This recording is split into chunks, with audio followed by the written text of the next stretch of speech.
We're a research group at Penn State University working on active origami engineering. With an NSF grant, we were able to participate in a research experience and mentoring summer program. Here's a summary of what we did, ranging from research to outreach. This summer, I've been working with terpolymer, which is electrically activated, and I've been looking at whether it bends or folds depending on how many notches we put in it. And after I looked at that, I made a bimorph with terpolymer and MAE, which could be actuated in an electric field or a magnetic field. So it can bend one way in an electric field and the other way in a magnetic field. Most of my experience has been in magnetically actuated elastomer, which we abbreviate to MAE.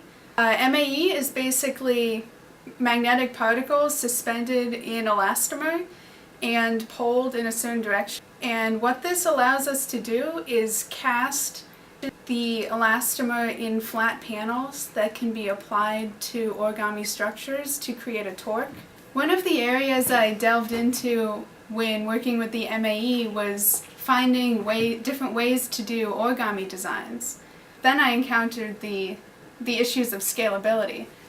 So working with scalability was one of the ways that I integrated the MAE into origami designs. I worked with something called the magic ball. As you can see, this is paper and it's losing its integrity. The folds are not as crisp, so we were looking at other paper or other materials like a very harder plastic doing the same thing. And so we're looking at different materials as well as what makes this magic ball fold the best. So a main focus of our research has been the water bomb, which is a bistable origami mechanism.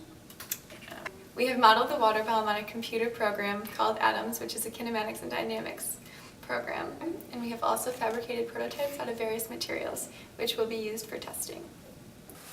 We work with PDMS and polypropylene. To create the PDMS water bombs, which are flexible, we use 3D printed molds.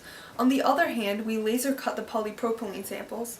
Since polypropylene is stiff, we experimented with different length cuts along the creases. We then took those to a C magnet, which produced a large magnetic field, and placed the water bomb samples in the field. When we turned the C magnet on, then the water bomb tried to snap through from its first to its second stable position. Using some software called SolidWorks, we were able to analyze images from this motion, determine the angles the water bomb folded through, and compare those to our atom simulation.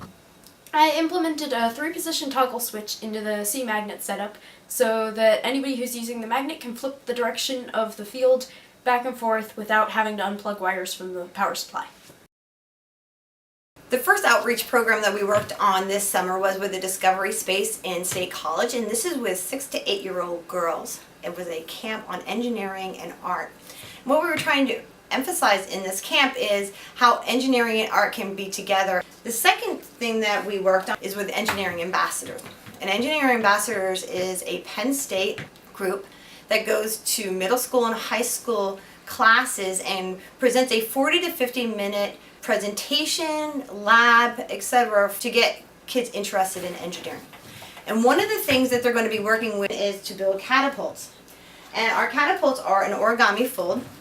And one of the things the kids are going to get to choose from is the type of material that they get to build their catapult from. They wanted to see how easily or how hard it is to fold those different types of paper. And at the very end, what they're going to do with their catapults is they're going to have a contest, and they're going to put a little fuzzball here, and then they're going to release their catapult and see whose fuzzball goes the furthest. We created a robot out of a remote control car and a hex bug toy with origami structure known as the frog's tongue on top. And the way the frog's tongue works is it can change heights, so when the engineering ambassadors go to classrooms, kids can drive the robot around through an obstacle course, adjusting the height of the frog's tongue to hit or duck under different obstacles.